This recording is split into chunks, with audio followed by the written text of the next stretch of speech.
நல்லவர். அல்லேலூயா. ஆண்டவரும் இரட்சகருமாயிருக்கிற இயேசு கிறிஸ்துவின் நாமத்தினாலே உங்கள் யாவரையும் காண்பதிலே மகிழ்ச்சி. இந்த நல்ல வாய்ப்பை தந்த ஆண்டவருக்கும் திருச்சபை போதகருக்கும் என்னுடைய நன்றியை தெரிவித்துக் கொண்டு தொடர்ந்து நம்முடைய வேத தியானத்திற்கு நேராய் நாம் கடந்து செல்லுவோம். ஆகாய் தீர்க்க தரிசன புஸ்தகம் 2ஆம் அதிகாரம் 19ஆம் வசனத்தை நாம் வாசிக்க கேட்போம். களஞ்சியத்தில் இன்னும் விதைத்த தானியம் உண்டோ? திராட்சை செடியும் அத்திமரமும் மாதாளம் செடியும் ஒலிவ மரமும் கனி கொடுக்கவில்லையே. நான் இன்று முதல் உங்களை ஆசீர்வதிப்பேன் என்று சொல்லுகிறார் என்றான். அல்லேலூயா. இந்த காலை நேரத்தில் பலவிதமான எதிர்பார்ப்புகளோடு கூடி வந்திருக்கிற உங்களுக்கு ஆண்டவர் சொல்லுகிற வார்த்தை, நான் இன்று முதல் உங்களை ஆசீர்வதிப்பேன். அல்லேலூயா. கவனியுங்கள், நான் இன்று முதல் உங்களை ஆசீர்வதிப்பேன். சரி, ஆண்டவர் எப்படிப்பட்ட இடத்திலே, எப்படிப்பட்ட சூழலிலே, எப்படிப்பட்ட மனிதர்களை கடவுள் ஆசீர்வதிக்கிறார் என்பதை இதே வேத பகுதி சொல்லுகிறது.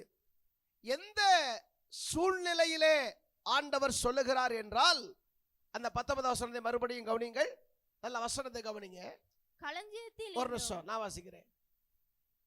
களஞ்சியத்தில் இன்னும் விதை தானியம் உண்டோ? ஆகாய் தீர்க்கதரிசி ஒரு கேள்வியை இங்க முன் வைக்கிறார். அப்பா, ஆகார களஞ்சியத்துல விதை தானியம் இருக்கா? இந்த கேள்விக்கு என்ன பதில்? சரி, இதுக்கு பதில் தெரியல அப்படின்னா ஒரு வசனத்தை முன்னாடி போய் வாசிங்க. 1ஆம் அதிகாரம் 6ஆம் வசனம். நீங்கள் திரளாய் விதைத்தும் கொஞ்சமாய் அறுத்து கொண்டு வருகிறீர்கள். நீங்கள் புசித்தும் திருப்தியாகவில்லை, குடித்தும் பரிபூரணம் அடையவில்லை. நீங்கள் வஸ்திரம் உடுத்தியும் ஒருவனுக்கும் குளிர்விடவில்லை. கூலியை சம்பாதிக்கிறவன்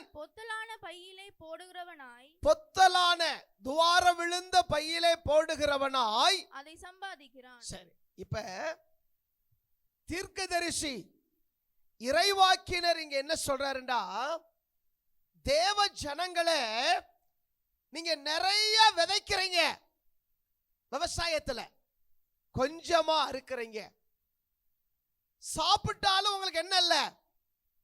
திருப்தி இல்ல. சம்பாதிக்கிறீங்க, ஏதோ கொஞ்சம் பணம் வருது, அந்த கொஞ்சம் பணமும் பொத்தலான பையில போட்டது போல, துவாரம் விழுந்த பையில போட்டது போல அது என்ன பண்ணுது? செலவழிஞ்சு போயிருது. அந்த பணம் உங்க பாக்கெட்ல நிக்கிறது இல்ல. அப்படியானால் அருமையான தேவனுடைய பிள்ளைகளே, இந்த வசனத்தின் அடிப்படையில இந்த 2ஆம் அதிகாரம் 19ஆம் வசனத்தை கவனியுங்கள். உங்கள் களஞ்சியத்தில் விதை தானியம் உண்டோ? பதில் என்ன? என்னைய பாக்குறீங்க அப்படி? இந்த வசனத்தின்படி களஞ்சியத்தில் விதை தானியம் இருக்குதா? சரி, எத்தனை பேர் அக்கவுண்ட்ல 2 லட்சம் ரூபாய் பணம் இருக்கு? பணம் உண்டோ? ஹலோ, என்னங்க நான் சொல்றது புரியுதா உங்களுக்கு? அப்ப களஞ்சியத்தில் விதை தானியம் இல்லை. அதுக்கு என்ன பதில்? களஞ்சியத்தில் விதை தானியம் இல்லை. அடுத்த வரியை பாருங்க, 2:19. திராட்சை செடியில் கனி இல்லை. அத்திமரத்தில் கனிகள் இல்லை, மாதுளம் செடியில் கனிகள் இல்லை, ஒலிவ மரத்தில் என்னவா அந்த கடைசி வார்த்தை கவனிங்க, அத கீவேர்டு, கனி கொடுக்க. அப்ப எதுலயுமே என்ன இல்ல? களஞ்சியத்துல தானியம் இல்ல, மரத்துல கனிகள் அப்ப இல்லை என்கிற இடத்தில் ஆண்டவர் சொல்லுகிறார், இன்று முதல் நான் உங்களை ஆசீர்வதிப்பேன். அல்லேலூயா. அங்க ஒண்ணுமே இல்லை, ஜீரோ. களஞ்சியம் ஜீரோ, கனிகள் ஜீரோ. ஆனா இந்த காலை நேரத்தில் ஒன்றுமே இல்லாத நிலையில நீங்க வந்திருந்தாலும் கர்த்தர் சொல்லுகிற வார்த்தை, இல்லை என்கிற இடத்தில் இடம் கொள்ளாமல் போக மட்டும் ஆசீர்வதிக்கிற ஆண்டவர். இல்லை என்கிற இடத்தில் இன்று முதல் நான் உங்களை ஆசீர்வதிப்பேன் என்று கர்த்தர் வாக்கு கொடுக்கிறார். அல்லேலூயா. இந்த பைபிள்ல ஏராளமான எடுத்துக்காட்டுகளை நீங்க பார்க்கலாம், படிக்கலாம். வேத புத்தகத்தில் ஆபிரகாமினுடைய வாழ்க்கையில பிள்ளை இல்லை, பிள்ளை பெறுவதற்கு வாய்ப்பு இல்ல. ஆனா இல்லை என்கிற இடத்தில மனுஷனுடைய வாழ்க்கையில கர்த்தர் இனங்களை உருவாக்கினார். அல்லேலூயா. நல்லா கவனிக்கிறீங்களா? இனங்களை உருவாக்கினார். ஈசாக்கினுடைய வாழ்க்கையில பஞ்ச காலம், ஆதியாகமம் 26ஆம் அதிகாரத்துல பஞ்ச காலத்துல வாய்ப்பே இல்லை. விதைச்சா அறுவடை செய்வதற்கு, விதைத்தால் பலன் பெறுவதற்கு, தோண்டினால் கிணறு தோண்டினால் துறவு தோண்டினால் தண்ணீர் வருவதற்கு வாய்ப்பே இல்லை.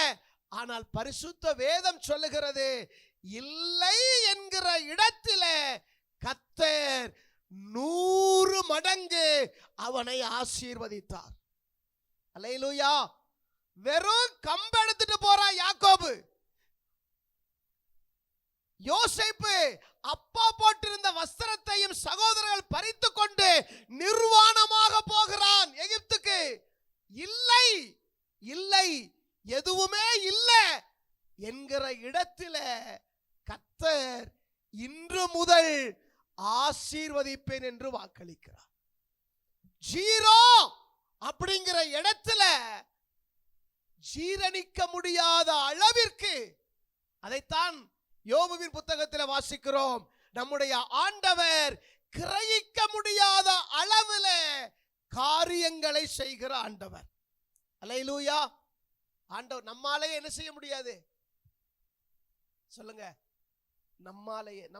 நம்மாலேயே ஜீரணிக்கவே முடியாத அளவிற்கு கர்த்தர் காரியங்களை செய்யக்கூடியவராக இருக்கிறார். சரி, அப்படிப்பட்ட ஆண்டவர் ஏன் இங்க களஞ்சியத்தில் தானியம் சொல்லுங்க, என்ன போட்டிருக்கு? நீங்க பேசணும், அப்பதான் உங்களுக்கு புரியுதுன்னு அர்த்தம். களஞ்சியத்தில் தானியம் இல்லை, அத்திமரத்தில் கனிகள் வெரி குட் இல்லை, மாதுளஞ்செடியில் கனிகள் இல்லை, ஒலிவ மரத்தில் கனிகள் இல்லை. அப்ப இன்று முதல் ஆசீர்வதிக்கிற தெய்வம், இடம் கொள்ளாமல் போக மட்டும் ஆசீர்வதிக்கிற தெய்வம் தன்னுடைய ஜனங்களுடைய வாழ்க்கையில இல்லை என்கிற நிலையிலே அவர்கள் இருக்கிறார்கள். இன்னைக்கு நம்முடைய வாழ்க்கையில நிறைய நேரத்தில் ஆசீர்வாதங்கள் இல்ல, சமாதானம் இல்ல, சந்தோஷம் இல்ல. அப்ப இல்லை என்பதற்கான காரணம் என்ன என்பதை 1ஆம் அதிகாரம் 5ஆம் வசனத்தை கவனிங்கள். 1ஆம் அதிகாரம் 5ஆம் வசனம். கொஞ்சம் வேக வேகமா வாசிக்கணும். இப்போதும் சேனைகளின் கர்த்தர் சொல்லுகிறார், உங்கள் வழிகளை சிந்தித்து பாருங்கள். நீங்கள் உங்கள் வழிகளை கொஞ்சம் கோடு போட்டுக்கிறீங்களா? உங்கள் வழிகளை சிந்தித்து பாருங்கள். 7ஆம் வசனம். உங்கள் வழிகளை சிந்தித்து பாருங்கள் என்று சேனைகளின் கர்த்தர் திரும்பியும் சொல்றாரு, உங்கள் வழிகளை சிந்தித்து பாருங்கள். 2ஆம் அதிகாரம் 15ஆம் வசனம் கடைசி 2 வரியை கவனிங்க. 2:15 கடைசி 2 வரி. உங்கள் மனதிலே சிந்தித்து பாருங்கள். அல்லேலூயா. 18ஆம் வசனம் முற்பகுதி பிற்பகுதி ஒரே வசனத்துல 2 முறை சொல்றாரு, உங்கள் மனதிலே சிந்தித்து. அப்ப என்ன சொல்றாரு ஆண்டவர்? நான் ஆசீர்வதிக்கிற ஆண்டவர். ஒண்ணுமே இல்லை என்கிற இடத்திலே, இல்லை என்கிற மனுஷனுடைய வாழ்க்கையிலே இன்று முதல் மட்டுமல்ல, இடங்கொள்ளாமல் போகும் மட்டும் நான் ஆசீர்வதிக்கிற ஆண்டவர். ஆனா உன்னுடைய வாழ்க்கையில ஏன் நன்மை இல்ல, ஆசீர்வாதம் இல்ல, பொருளாதாரம் இல்ல, சமாதானம் இல்ல, சந்தோஷம் இல்லை என்பதை கொஞ்சம் எத்தனை முறை சொல்றாரு? 5 முறை சொல்றாரு. இறைவாக்கினர் மூலமாக கொஞ்சம் சிந்திச்சு பாரு. ஏன் உன் வாழ்க்கையில இல்லை என்கிற இழிவான நிலைக்கு நீ தள்ளப்பட்டிருக்கிறாய்? ஏன் அந்த நிலைமைக்கு தள்ளப்பட்டிருக்கிறாய்? இஸ்ரவேலை ஆசீர்வதிப்பதே கர்த்தருக்கு பிரியம். உன்னை நல்லா வச்சிருக்கிறதான தேவ சித்தம், உன்னை இருக்கின்ற இடத்துல மேன்மையாக வைப்பதுதான தேவ சித்தம், உன்னை உயர்த்தி வைப்பதுதான தேவ சித்தம். அப்ப ஏன் இல்லை என்கிற நிலைக்கு நீ தள்ளப்பட்டிருக்கிறாய் என்பதை 5 முறை சொல்லுகிறார். கொஞ்சம் சிந்திச்சு பாரு, கொஞ்சம் சிந்திச்சு பாரு. இப்ப ஏன் இங்கே தேவனுடைய ஜனங்கள் இல்லை என்கிற நிலைக்கு 1ஆம் அதிகாரத்தில் அவர்கள் தள்ளப்பட்டிருக்கிறார்கள் என்று சொன்னால், 1ஆம் அதிகாரம் 2ஆம் வசனத்தை கவனிங்கள். இந்த ஜனங்கள் கர்த்தருடைய ஆலயத்தை கட்டுகிறதற்கு ஏற்ற காலம் இன்னும் வரவில்லை என்கிறார்கள் என்று சேனைகளின் கர்த்தர் சொல்லுகிறார். அதாவது கொஞ்சம் கவனிங்களே, நான் ஒரு வரலாற்று பின்னணியை சொல்லிட்டு தொடர்ந்து பிரசங்கம் பண்றேன். அதாவது யூத ஜனங்கள் பாபிலோனிலே 70 ஆண்டுகள் அடிமைகளாக கிடக்கிறார்கள். கோரேஸ் அரசனாய் பதவி ஏற்கும் போது கர்த்தர் அவன் உள்ளத்திலே ஏவி அவன் சொல்றான், யூதர்களே, தேவ ஜனங்களே, யாரெல்லாம் உங்க சொந்த நாட்டுக்கு போகணுமோ நீங்க போங்க, அங்க போய் ஆலயத்தை கட்டுங்கள். உங்க தேவனாகிய கர்த்தருக்கு என்ன செய்யுங்க? ஆலயத்தை கட்டுங்கள். அதற்கான பொருளாதாரத்தையும் நான் தருகிறேன் என்று சொல்லுகிற போது செருபாபேல் என்கிற ஒரு தலைவன் எழும்புகிறான். செருபாபேல் என்கிற ஒரு தலைவன் எழும்பி அவன் தலைமையிலே ஏறத்தாழ 50,000 பேர் பாபிலோனை விட்டு தங்களுடைய சொந்த தேசமாகிய எருசலேமிற்கு வருகிறார்கள். அவர்கள் வந்து பலிபீடத்தை கட்டுகிறார்கள். பலிபீடம் கட்டி கர்த்தரை ஆராதிக்கிறார்கள். அடுத்ததாக ஆலயத்திற்கு அவர்கள் அஸ்திபாரம் போடுகிற போது சத்துருக்கள் வந்து இடையூறு செய்கிறார்கள். சத்துருக்கள் இடையூறு செய்கிற போது இவங்க என்ன பண்ணிட்டாங்க? வேலையை அப்படியே போட்டுட்டாங்க. ஆலயம் கட்டுற வேலையை அப்படியே போட்டுட்டு, சரி இப்ப கர்த்தருக்கு சித்தமுள்ள போருக்கு, இப்ப ஆலயம் கட்டுவது கடவுளுக்கு சித்தமில்லை என்று சொல்லி ஏறத்தாழ 16 ஆண்டுகள் அப்படியே போட்டுட்டு தங்களுக்கென்று வீடுகளை கட்டினார்கள், விவசாயங்களை செய்ய ஆரம்பித்தார்கள். அதைத்தான் கர்த்தர் கேட்கிறாரு. கவனிங்களே, அதான் கர்த்தர் கேட்கிறாரு. 4 வசனம் படிங்க. இந்த வீடு பாழாய் கிடக்கும் போது, எப்ப என் வீடு பாழாய் கிடக்கும் போது நீங்கள் மற்ற பாவப்பட்ட உங்கள் வீடுகளில் குடியிருக்கும்படியான காலம் இதுவோ? என்ன கேட்கிறாரு? 2ஆம் வசனத்தையும் 4ஆம் வசனத்தையும் கம்பேர் பண்ணி படிச்சீங்கடா,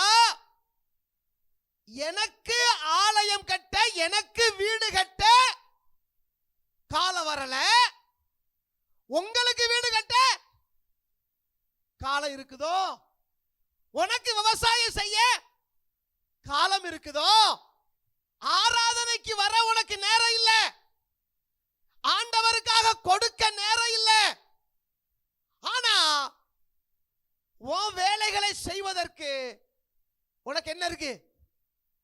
நேரம் இருக்கிறதோ, காலம் இருக்கிறதோ. அப்ப இந்த யூத ஜனங்கள் கர்த்தருடைய ஆலயத்தை கட்டுகிற அந்த வேலையை நிறுத்திட்டு இப்ப கர்த்தருக்கு சித்தமில்லை என்று சொல்லி காலத்தின் மீது பழியை போட்டு கடவுளுடைய வேலையிலே காலம் தள்ளினார்கள், காலம் தாழ்த்தினார்கள்.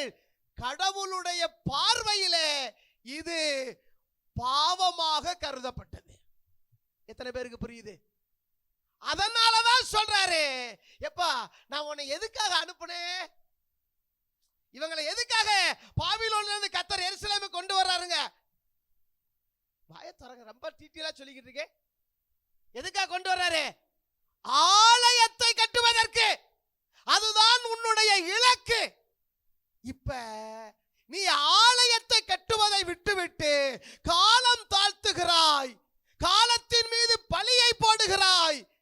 காலத்தின் மீது பழியை போட்டு ஏன் காரியத்தை நீ மாத்திட்ட. இது என்னுடைய பார்வையிலே பாவமாக இருக்கிறது.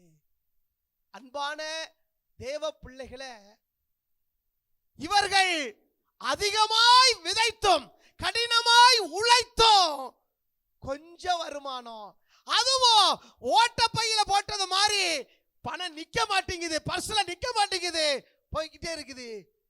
இந்த இழப்புக்கு காரணம் இலக்கை தவற விட்டது. எத்தனை பேருக்கு புரியுதுங்க? இன்றைக்கு அருமையான தேவனுடைய பிள்ளைகளே, நம்முடைய வாழ்க்கையிலோ நம்முடைய தொழிலிலோ இன்றைக்கு இல்லை என்கிற நிலைக்கு காரணம், இழப்புகள் என்கிற நிலைக்கு காரணம் என்னவென்றால் நம்ம எதை தவற விட்டுட்டோம்? கர்த்தர் நம்ம எதற்காக அழைத்தாரோ, எதற்காக பிடித்தாரோ, அவர்கள் ஆலயம் கட்டுவது இலக்கு. நம்முடைய இலக்கு ஆலயத்தையும் கட்டணும், ஆத்துமா என்கிற ஆலயத்தையும் கட்டி எழுப்ப வேண்டும். அல்லேலூயா. அப்ப அருமையான தேவ பிள்ளைகளே, இலக்கை தவற விடுவது என்னங்க? சொல்லுங்க. கர்த்தருடைய காரியத்தில் காலத்தின் மீது பழி போடுவது, சூழ்நிலையின் மீது பழி போடுவது, காலம் தாழ்த்துவது பாவம். ஆராதனைக்கு வர்றோம், ஆண்டவரை தேடுறோம், ஆனால் ஆண்டவர் நம் மத்தியில் கேட்கிற கேள்வி என்னவென்றால், காலம் தாழ்த்தாமல் வந்தீர்களா? எத்தனை பேருக்கு புரியுதுங்க? 6 மணி ஆராதனை என்றால் 6 மணிக்கு வந்துட்டோமா? அல்லது காலம் தாழ்த்துகிறோமா? கடவுளை தேடுவதிலே, கர்த்தருக்காக ஓடுவதிலே, கர்த்தருக்காக கொடுப்பதிலே அருமையான, அதான் பிரசங்கி புத்தகத்தில் எழுதப்பட்டிருக்கிறது, பொருத்தனை செய்யாத, செஞ்சிட்டா அதை செய்ய வசனம் சொல்லுங்க, தாமதிக்காத. கர்த்தருடைய காரியத்தில் தாமதம் என்பது பாவம், கால தாமதம் என்பது பாவம், காலம் கடத்துவது என்பது பாவம். இது என்னை எங்க கொண்டு போய் விடுகிறது? இழப்பிலே கொண்டு போய் விடுகிறது. இல்லை என்கிற நிலையில கொண்டு போய் விடுகிறது. அன்பான தேவ பிள்ளைகளே, அதற்கு 2 எடுத்துக்காட்டுகளை சொல்லுகிறார். ஆகாய் 2ஆம் அதிகாரம் 11ஆம் வசனத்தை ஒருவர் வாசியுங்கள். ஒருவன் தன் வஸ்திரத்தின் தொங்கலிலே பரிசுத்த மாம்சத்தை கொண்டு போகையில் தன் வஸ்திரத்தின் தொங்கல் அப்பத்தை ஆகிலும். நல்ல வசனம் கவனிக்கிறீங்களா? ஹலோ, வசனம் கவனிக்கிறீங்களா? இல்ல தூங்கி எந்திரிச்சு வந்து இங்கேயும் தூங்கிட்டு இருக்கீங்களா? ஹலோ, அல்லேலூயா, அல்லேலூயா, நல்லா சொல்லுங்க பார்க்கலாம். அல்லேலூயா. ஆமா, சில நேரங்கள் அல்லேலூயா சொல்ல வேண்டியது இருக்கு. அது கர்த்தருக்கு மகிமை என்பது மட்டுமல்ல. ஒரு நாள் மாலை நேர கூட்டத்தில் ஒரு புது ஆராதனை நடைபெறுகிறது. 4வது ஆராதனை எங்களுக்கு. அதுல பிரசங்கம் பண்ணிக்கிட்டு இருந்தேன். புதுசா ஒரு பாட்டியம்மா வந்தாங்க சர்ச்சுக்கு, கிராமத்து சபை. ரொம்ப உற்சாகமா அப்படியே பயங்கரமா கேட்கிறாங்க, சிரிச்சு அப்படி கேட்கிறாங்க. நானும் ரொம்ப உற்சாகமாயிட்டேன். நல்லா உற்சாகமா கேட்கிறாங்களே அப்படின்ட்டு ரொம்ப உற்சாகமாயிட்டேன். நல்லா ஒரு பிரசங்கத்தை பண்ணிட்டு கடவுள் கிருபையில முடிச்சுட்டு அப்படி இறங்கி போய், பாட்டி நல்லா இருக்கீங்களா அப்படின்ட்டு அந்த அம்மா வா. அப்ப என்ன அர்த்தம்? அட பாவமே, காது கேட்காத பாட்டிக்கே இம்புட்டு நேரம் காணா வரிசையில பிரசங்கம் பண்ணிக்கிட்டு இருந்தோம். அது மாதிரி உங்களை அப்பப்ப என்ன செய்ய வேண்டியது இருக்கு? பரிசோதனை செய்ய வேண்டி இருக்கிறது. அல்லேலூயா சொன்னா தான் என்ன செய்யுது காது. ஆமா, நான் பாட்டு பேசிட்டு இருக்க கூடாது. சரியா? சரி, இப்ப கர்த்தர் சொல்ற இந்த வார்த்தைகளை கவனிங்க. ஒருவன் தன் வருஷம் முதல்ல ஒரு எடுத்துக்காட்டு சொல்றாரு. என்ன சொல்றாரு? இங்க பாருங்க, என்ன பாருங்க. ஒருவன் பரிசுத்த மாமிசம், அதாவது அந்த பொருள் அவன் கையில இருக்கிறது என்னது? பரிசுத்தமான ஒன்று. என்ன பாருங்க, என்ன பாருங்க, பரிசுத்தமான ஒன்று. இப்ப இந்த பரிசுத்தமான ஒன்றை அவன் கரங்களில் அதாவது சால்வையில ஏந்தி, வஸ்திரத்தில் ஏந்தி, வஸ்திரம் 2 பக்கமும் தொங்கிக்கிட்டு இருக்கு. இப்ப இவர் என்ன பண்றாரு? இந்த ஆசாரியன் என்ன பாருங்க, இந்த பரிசுத்த பொருளை எடுத்துக்கிட்டு அப்படி நடந்து போறாரு.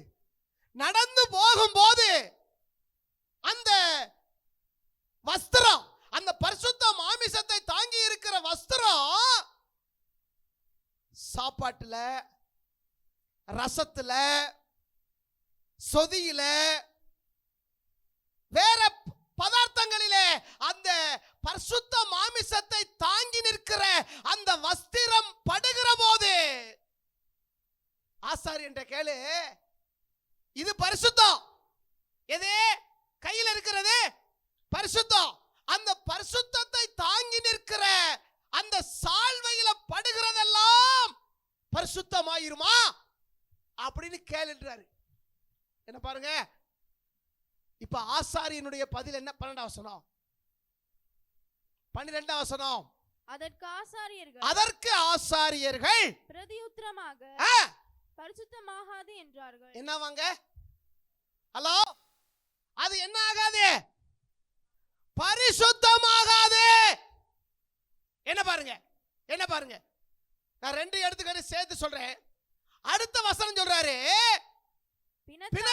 பாருங்க, பிணத்தை தொட்டா தீட்டு. பிணத்தை தொட்டா நியாயப்பிரமாணத்தின்படி. சரியா? இப்ப என்ன பாருங்க, இப்ப பாருங்க, பிணத்தை தொட்டா தீட்டு. இப்ப நானு பிணத்தை தொட்டுட்டேன், தீட்டாயிட்டேன். இப்ப நான் பிணத்தை தொட்டு தீட்டானதுக்கு அப்புறம் நான் எதையெல்லாம் தொடுகிறேனோ அதெல்லாம் என்ன மாறிடும். அப்ப என்ன அர்த்தம்? என்ன பாருங்க, என்ன பாருங்க ஐயா, நல்ல ஒரு ஆவிக்குரிய விழிப்புக்குள்ள கர்த்தர் உங்களை கொண்டு வர விரும்புறாரு. பரிசுத்தம் பரவல. என்னங்க பரிசுத்தம்? அது எதிரெல்லாம் படுதோ அதெல்லாம் என்ன ஆகல? பரிசுத்தம் ஆகல. ஆனா தீட்டு அது எதெல்லாம் தொடுதோ அதெல்லாம் என்னது? எத்தனை பேருக்கு புரிஞ்சிருக்கு? பக்கத்தை கையை பிடிச்சு சொல்லுங்களேன், கொஞ்சம் கொஞ்சம் கொஞ்சம் கையை பிடிச்சு சொல்லுங்க. பரிசுத்தம் பார்த்தாவது சொல்லுங்க, கையை கொடுக்காட்டி. பரிசுத்தம் பரவல, ஆனால் தீட்டு பரவுகிறது. அப்ப பரிசுத்தம் என்ன ஆகல சொல்லுங்க. அப்ப முதல்ல இந்தியாவிலிருந்து பாஸ்டர் எசேக்கியேல் வந்திருக்கிறார். அவர் கை வச்சு ஜெபம் பண்ணாருண்டா ஏதாவது நடக்கும்யா, ஏதாவது கிடைக்கும்யா. ஐயா எப்படியாவது கால் கடுக்க நின்று கடைசியாவது அவர் கையால, தயவு செய்து நினைக்காதீங்க. எத்தனை பேர் புரிஞ்சிருக்கு? ஹலோ ஹலோ சகோதர சகோதரிகளே, சிலுவையில் அறையப்பட்ட இயேசுவின் கரங்களால் ஆசீர்வதிக்கப்படுங்கள். வெளிநாட்டில இருந்து வெளியூர்ல இருந்து யாராவது வந்துட்டா வருஷ கட்டி என்ன செய்யாதீங்க. ஐயா கை வைக்கணும், ஐயா தேவ பண்ணணும், ஐயா கையை வச்சுட்டாருன்னா அப்படியே மேல இருந்து டாப்பு திறந்து நினைக்காதீங்க. ஒருவேளை அவர் தப்பான ஆளுட வேற ஏதாவது என்ன செஞ்சிரும், வேற எது பரவிரும். எத்தனை பேருக்கு புரிஞ்சிருக்கு? அப்ப பரிசுத்தம் பரவல, எது பரவுதுங்க? அன்பான தேவ பிள்ளைகளே, தீட்டு பரவுகிறது. அதத்தான் அவர் சொல்றாரு 14 வசனத்துல, இந்த ஜனங்களோ எனக்கு அப்படியே இருக்கிறார்கள். அப்படி என்றால் ஆண்டவர் இஸ்ரவேல் யூத ஜனங்களை குறித்து என்ன சொல்லுகிறார் என்றால், என்ன பாருங்க, காலம் கடத்தி செய்கிற ஒன்று. எல்லாம் கவனிங்க, காலம் கடத்தி கடவுளுக்கு செய்கிற ஒன்று, காலம் தாழ்த்தி கடவுளுக்கு செய்கிற ஒன்று, அது என்னவாங்க? ஆண்டவருடைய பார்வையில தீட்டாக இருக்கிறது. என்னவா இருக்குதா சொல்லுங்க. அப்ப நீங்க காலம் தாழ்த்தி வந்து, காலம் தவறி வந்து, அருமையான தேவனுடைய பிள்ளைகளே, காலம் தவறி வந்து, காலம் தாழ்த்தி வந்து நீங்கள் செலுத்துகிற எல்லாமே என்னவா? நான் சொல்லல. 6 மணிக்கு வர வேண்டிய ஆராதனைக்கு நீங்கள் 6:30க்கு வந்து அப்படியே ஆளோட குட்டியா சேர்ந்து அல்லேலூயா அல்லேலூயா அப்படின்னு பாடுனா அது என்னவா? நான் சொல்லல, பைபிள் உங்களுக்கு காண்பிச்சு கொடுக்கிறது. அது என்னங்க சொல்லுங்க? தீட்டு. அப்ப தீட்டானதை செஞ்சுட்டு தீட்டாக்கிட்டு எப்படி நீங்கள் கர்த்தருடைய ஆசீர்வாதத்தை பெற முடியும்? அப்ப அன்பான தேவ பிள்ளைகளை, ஆண்டவருடைய காரியத்தில் என்ன பண்ணக்கூடாது சொல்லுங்க? காலம் தாழ்த்த கூடாது, காலத்தின் மீது பழி போடக்கூடாது. கர்த்தர் என்ன காரியமா அனுப்புனாரோ அந்த காரியத்தை என்ன செய்யணும்? செய்ய வேண்டும். காலம் தாழ்த்தி செய்கிற எல்லாம் தீட்டு. ஏனென்றால் இங்க பாருங்களேன், பாவம் என்பதற்கு என்ன அர்த்தம் தெரியுமா? இங்க பாருங்க, கொலை கொள்ளை விபச்சாரம் இதெல்லாம் வந்து பாவத்தின் கிளைகள். ஆனா பாவம் எது பாவம் என்றால் இலக்கை தவற விடுவது பாவம். என்னங்க பாவம் என்பதற்கு கிரேக்க வார்த்தை ஹமாட்டியா. ஹமாட்டியா என்றால் மிஸ்ஸிங் த மார்க், இலக்கை தவற விடுதல். அதைத்தான் யோவான் 16:8 இயேசு சொல்லுகிறார், ஜனங்கள் என்னை விசுவாசியாதபடியால் பாவத்தை அப்படின்னு என்ன அர்த்தம்? இலக்காகிய இயேசுவை தவற விடுவது என்னங்க? இலக்கை தவற விடுவது பாவம், இறைவனை தவற விடுவது பாவம். இறைவனுக்கான காரியத்திலே தாமதம் செய்வது பாவம் இல்லை என்பதற்கு அதுதான் காரணம். இல்லை என்பதற்கு அதுதான் காரணம். அப்ப ஆண்டவர் சொல்றாரு, அருமையான தேவ பிள்ளைகளே, உங்களுடைய வழிகளை கொஞ்சம் சிந்திச்சு பாருங்க. கடவுளுடைய காரியத்துல கரெக்டா இருக்கிறோமா? ஆராதனைக்கு வர்றதுல நேரம் தவறாமல் சரியாக வருகிறோமா? செபிக்கிற காரியத்துல, ஆலயம் கூடுகிற காரியத்துல, இலக்கை பின்பற்றுகிற காரியத்துல நாம் எந்த அளவிற்கு சரியாக செயல்படுகிறோம் என்பதை நாம் என்ன செய்யணும்? எண்ணி பார்க்க வேண்டும். அருமையான தேவ பிள்ளைகளே, ஒருவேளை நம்ம அப்படிப்பட்ட நிலையில் இருப்போம் என்றால் இன்று நம்முடைய வழிகளை சிந்தித்து பார்த்து ஆராய்ந்து பார்த்து ஒரு அர்ப்பணம் செய்ய வேண்டும். என்ன செய்யணும்? அர்ப்பணிக்கணும். ஐயா, இதுவரைக்கும் என்ன பண்ணிட்டேன்? காலதாமதம் செஞ்சிட்டேன். உங்களை தேடுறதுல, ஆராதிக்கிறதுல, ஜெபிக்கிறதுல, கொடுக்கிறதுல எல்லா விதத்திலும் தாமதம் செய்து விட்டேன். ஏன்னா நிறைய பேருக்கு என்னன்னாங்க, என்ன பாருங்களேன், இவங்க என்ன முதல்ல வந்தவொடனே என்ன கேட்டாங்க? இவங்க வந்த உடனே, பாபிலோனிலிருந்து வந்த உடனே முதல்ல என்ன கட்டினாங்க? பலிபீடம் கட்டினார்கள். என்ன கட்டுறாங்க? பலிபீடம் கட்டினார்கள். நிறைய பேருக்கு பலிபீடத்தில் என்ன ஆயிடுறாங்க? ஆபிரகாம் எதுல ஆராதிச்சாரு? சர்ச்சு கட்டினாரா? ஹலோ, நிறைய பேர் கேள்வி. இந்த ஏடா கூடமா கேட்கிற ஒரு குறிப்பு எல்லா சபையிலுமே இருக்கும். இங்க இருக்காங்க என்னன்னு தெரியல. கொரோனா காலத்துல சர்ச்சுக்கு வந்தோமா? இப்ப ஏன் சர்ச்சுக்கு வரணும்? இப்ப நான் கொரோனா வந்தா கிடக்க. நிறைய பேருடைய கேள்வி. ஆபிரகாம் பலிபீடத்துல தானே ஆராதிச்சாரு, ஈசாக்கு பலிபீடத்துல தானே ஆராதிச்சாரு. ஹலோ, ஏன் சர்ச்சு கட்டணும்? சர்ச்சு சர்ச்சு அப்படி சொல்றீங்க. அப்படி இல்லைங்க. வேதம் எப்போதுமே வளர்ச்சியை நோக்கியே போய் கொண்டிருக்கிறது. அல்லேலூயா. பலிபீடத்தில் ஆராதிச்சாங்க, கர்த்தர் ஆசரிப்பு கூடாரத்தில் ஆராதிக்க வச்சாரு, அப்புறம் ஆலயத்தில் படிப்படியா. அதுதான் வளர்ச்சி. இங்க பாருங்க, பலிபீடம் என்பது ஆராதனையின் தொடக்கம், ஆலயம் என்பது ஆராதனையின் உச்சம். அல்லேலூயா. ஆலயம் என்பது என்னங்க? ஆலயம் என்பது ஆராதனையின் உச்சம். ஆலயம் என்பது அனுபவம். ஆலயம் என்பது அடையாளம். நிறைய சத்தியம் இருக்கு பைபிள்ல. அதனால ஆரம்ப நிலையிலேயே நம்ம என்ன ஆயிடக்கூடாது? சொல்லுங்க, திருப்தி ஆயிடக்கூடாது. எங்க வரணும்? சத்துருக்கள் வரலாம், பிரச்சனைகள் வரலாம், தடைகள் வரலாம். ஆனால் ஆண்டவர் நம்ம எதற்காக பிடித்தாரோ, எதற்காக அழைத்தாரோ, அந்த இலக்கை என்ன செய்யக்கூடாது? விட்டுறக்கூடாது. ஆலயம், கட்டடமாகிய ஆலயத்தையும் நம்ம தான் கட்டணும். ஆத்துமாக்களாகிய ஆலயத்தையும் நம்ம தான் கட்டணும். இதுதான் கர்த்தர் நமக்கு கொடுத்திருக்கிற மிகப்பெரிய இலக்கு. இந்த இலக்கிலே நாம் காலம் தாழ்த்துவோம் என்றால், காலத்தின் மீது பழியை போட்டுவிட்டு நம்முடைய காரியமாய் போய்விடுவோம் என்றால், அது எதை கொண்டு வருகிறது? சொல்லுங்க. இழப்பை கொண்டு வருகிறது. நேரத்தை கருதி 2:19 வாசிங்க. களஞ்சியத்தில் இன்னும் விதை தானியம் உண்டோ? திராட்சை செடியும் அத்திமரமும் மாதுளஞ்செடியும் ஒலிவ மரமும் கனி கொடுக்கவில்லையே. நான் இன்று முதல். என்னங்க? நான் இன்று முதல் அப்படி என்ன அர்த்தங்க? ஹலோ, இந்த ஆகாய் இருக்காருல்ல, ஆகாய் தீர்க்கதரிசி, இவங்க வேலையெல்லாம் தடை பண்ணி வச்சுட்டு எல்லாம் வேற வேலை செஞ்சுக்கிட்டு இருக்கான். கஷ்டத்தின் மத்தியில போய்கிட்டு இருக்கான்.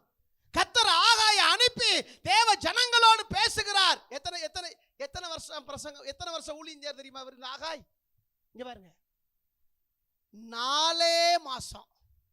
எவ்வளவு மாசம்? ஹலோ, 4 மாசம். எத்தனை பிரசங்கம் தெரியுமா? எத்தனை பிரசங்கம் தெரியுமா? இதே புத்தகத்துல தேதி வாரியா இருக்கு, தேதி வாரியா, டேட் வாரியா இருக்கு. 4 மாசம், 4 பிரசங்கம்.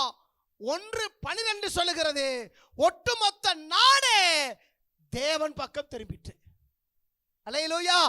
அப்ப ஜனங்கள் இறைவாக்கினருடைய வார்த்தைக்கு, இறைவனுடைய வார்த்தைக்கு அப்படி என்ன பண்றாங்க? கீழ்ப்படிகிறான். இன்று முதல் என்ன அர்த்தம்? கீழ்ப்படுகிற நாள் முதல். அல்லேலூயா. எப்படிங்க? நீ என்றைக்கு கீழ்ப்படுகிறாயோ, கீழ்ப்படுகிற நாள் முதல் கர்த்தர் சொல்றாரு, நான் உங்களை, சத்தமா சொல்லுங்க, நான் உங்களை ஆசீர்வதிப்பேன். அப்ப கீழ்ப்படியும் போது இப்ப பைபிள் பாருங்க பார்க்கலாம். இப்ப பைபிள் பாருங்க 1ஆம் அதிகாரம். வாசிக்க நேரம் இல்ல, ஒரு 5 காரியம் சொல்லி முடிக்க போறேன். நீங்க வாசிக்க முடியாது, நான் சொல்றேன், நீங்க பைபிளை பாருங்க. 1:13 கர்த்தர் ஆண்டவர் உங்களோடு கூட இருப்பார். ஆமென், ஆமென் சொல்லுங்க. 2ஆம் அதிகாரம் 4ஆம் வசனத்தை கவனிங்க. இந்த வார்த்தை இருக்குது, நான் உங்களுடனே இருக்கிறேன். மறுபடியும் சொல்றாரு, ஆண்டவர் உங்களோடு இருப்பார். ஆமென். 2ஆம் அதிகாரம் 5ஆம் வசனம், ஆவியானவரும் உங்களோடு. அப்படி என்ன அர்த்தம்?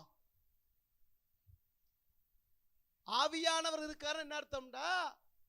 அவரு உங்களை சரியா வழி நடத்துவார். எங்க போகணும், எங்க வரணும், என்ன பேசணும், என்ன பேசக்கூடாது, எல்லா காரியங்களையும் யார் வழி நடத்துவா? ஆவியானவர் வழி நடத்துவார். அப்ப நீங்கள் கீழ்ப்படுகிற நாள் முதல், நல்லா கவனிங்க ஐயா, கீழ்ப்படுகிற நாள் முதல், இலக்கை தொடருகிற நாள் முதல், ஒன்று, ஆண்டவர் உங்களோடு இருப்பார், ஆவியானவரும் உங்களோடு இருப்பார். 2ஆம் அதிகாரம் 6ஆம் வசனம் கடைசி 2 வரிய பாருங்க. அவர் வானத்தையும் பூமியையும், சேர்ந்து வாசிங்க, சமுத்திரத்தையும் வெட்டாந்தரையையும், அந்த வரி என்ன பண்ணிக்கங்க, அசைய பண்ணுவார். 7ஆம் வசனம் முதல் 2 வரி பாருங்க, சகல ஜாதிகளையும், சத்தமா சொல்லுங்க. 2ஆம் அதிகாரம் 21ஆம் வசனம் கடைசி 2 வரிய பாருங்க, நான் வானத்தையும் பூமியையும். அப்ப 3 தடவை சொல்றேன், நான் என்ன பண்ணுவேன்? இங்க பாருங்க, என்ன பாருங்க, ஒரு கொய்யா மரத்துக்கு கீழே பழங்கள் பழுத்து தொங்குது. ஒரு கொய்யா மரத்துக்கு கீழே என்ன பாருங்க, அந்த மரத்தை அப்படி அசைச்சா என்ன செய்யும்? சொல்லுங்க, கேட்கல. பழம். இப்ப ஆண்டவர் சொல்ல பாருங்களேன், எப்ப நீ அசைக்கவெல்லாம் ஒண்ணு வேணாம், நீ நில்லு, நீ மரத்துக்கு கீழே மட்டும் நில்லு, இலக்குக்கு கீழாக நில்லு. நாங்க பாருங்க, அவர் மரத்தை அசைக்கிற மனிதன் அல்ல, அவர் எதை அசைக்கிறாரா? சத்தமா சொல்லுங்க, என்ன படிச்சீங்க? வானத்தையும் பூமியையும் பூமிக்கு கீழே இருக்கிற வெட்டாந்தரையையும் அசைய பண்ணுவீங்க. பாருங்க, மரத்தை அசைச்சா பழங்கள் கிடைக்கும். கர்த்தர் சொல்றாரு, நான் வானத்தையும் பூமியையும் வெட்டாந்தரையையும் அசைய பண்ணினால், 2ஆம் அதிகாரம் 8ஆம் வசனம் பாருங்க, வெள்ளியும் பொன்னும் வெளிப்படும். எத்தனை பேருக்கு புரிஞ்சிருக்கு? அல்லேலூயா. அவர் பழத்தை கனிய கொடுக்கிறவர் மட்டுமல்ல, அவர் என்ன செய்றாருங்க, விலையேற பெற்றவைகளை தருகிறவராக இருக்கிறார். அல்லேலூயா. அவர் அசைய பண்ணுகிறவர், அவர் அசைய பண்ணுகிறவர். 2:19 சொல்லுது, நான் உங்களை ஆசீர்வதிப்பேன். நான் உங்களை. 2:23 பாருங்க, செயல்தியலின் குமாரனாகிய செருபாபேலே, நான் உன்னை முத்திரை, சத்தமா சொல்லுங்க. அப்படின்னா என்ன பாருங்களேன், அப்படின்னா என்ன அர்த்தம்டா? அதிகாரப்படுத்துகிறார். அவனை அதிகாரப்படுத்துகிறார். அது மட்டுமல்ல, அதிகாரப்படுத்துவது மட்டுமல்ல, இந்த 2:23 எபிரேய மொழியில, வேதம் எழுதப்பட்ட எபிரேய மொழியில எழுதப்பட்டிருக்கிறது, செயல்தியலின் குமாரனாகிய செருபாபேல் என்னும் என் ஊழியக்காரனே. என்ன பாருங்க, முத்திரை மோதிரமாக வைப்பேன் என்பதை எபிரேய மொழியில் எழுதப்பட்டிருக்கிறது. செயல்தியலின் குமாரனாகிய செருபாபேல் என்னும் என் ஊழியக்காரனே, நீ கால் மிதிக்கிற இடத்துல, நீ கால் மிதிக்கிற இடத்துல என் கையெழுத்தை நான் போடுவேன். நீ கால் மிதிக்கிற இடத்துல என் கையெழுத்தை போடுவேண்டா, அந்த இடத்தை உனக்கு சொந்தமா தருவேன். இதைத்தான் யோசுவாட்ட சொன்னாரு, நீ காலடி மிதிக்கிற எவ்விடத்தையோ நான் உனக்கு தருவேன். எத்தனை பேருக்கு புரிஞ்சிருக்குங்க? அல்லேலூயா, அல்லேலூயா. அப்ப இலக்கை தொடருகிற போது கர்த்தர் நம்மளை எதுக்காக அழைச்சாரோ, காலத்து மேல பழி போடாம, கடவுளுடைய காரியத்துல காலம் தாழ்த்தாமல், ஜெபிக்கிற காரியத்துல சரியா ஜெபம் பண்ணி, ஆலயத்துக்கு வர்ற காரியத்துல காலம் தாழ்த்தாம சரியான நேரத்துக்கு வந்து, ஜெபிக்கிற காரியம், கொடுக்கிற காரியம், ஊழிய காரியத்துல நீங்கள் சரியா உங்கள் இலக்கை தொடர்வீர்கள் என்றால் கர்த்தர் சொல்றாரு, ஆண்டவர் உங்களோடு இருப்பார், ஆவியானவரும் உங்களோடு இருப்பார். உங்களுக்காக வானத்தை, பூமிய, வெட்டாந்தரைய, எதை வேண்டுமானாலும் எவரை வேண்டுமானாலும் அவர் அசைக்க கூடியவராக இருக்கிறார். அவர் அசைக்கிறவர் மட்டுமல்ல, உங்களை ஆசீர்வதிப்பார், அதிகாரப்படுத்துவார். கால் மிதிக்கிற இடத்துல தம்முடைய கையெழுத்தை போட்டு அதை சொந்தமாக மாற்றி தருவார். அல்லேலூயா.